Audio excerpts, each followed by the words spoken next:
Hello, BookTube, and welcome back to Defining Science Fiction. And today I want to talk about gadgets. Gadgets have been a hallmark of science fiction since before the term science fiction was popularly used.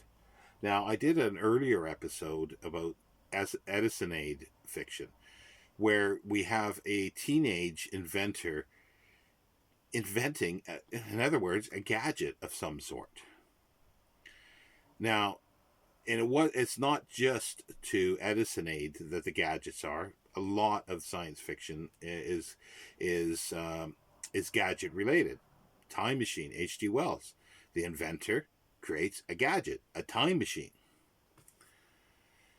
Hugo Gernsback, who started the first specialty science fiction magazine, Amazing Stories, in 1926, well, he called it science-fiction. And the hallmark of a science-fiction story for him was a gadget story, solidly based on scientific principles of the time. He wanted it to be inventive and creative, but also entertaining, to prompt the reader to be inventive, creative, and potentially invent a gadget. But as you can see, it's very limited because the center of the stories was the gadget. So a lot of times plot usually took a second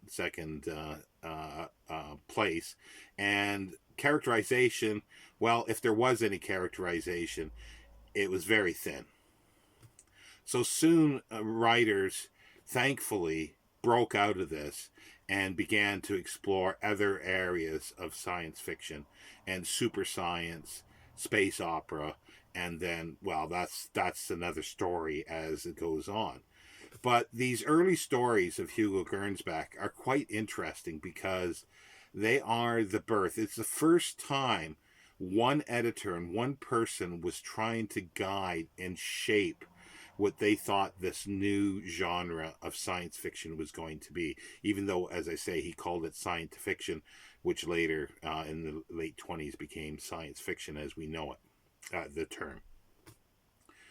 It's very interesting for that, historically, and some of the stories are quite entertaining, even though they are thin on plot and thin on characterization.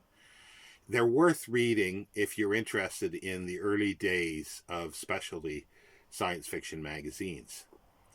Have you read any of these stories, and do you have any favorites of these? I'd love to hear.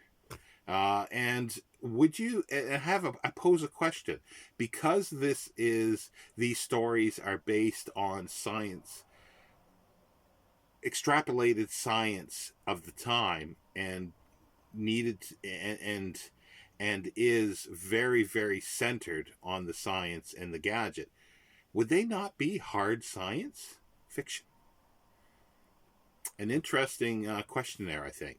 But anyway, thank you for watching, and I'll be back next time.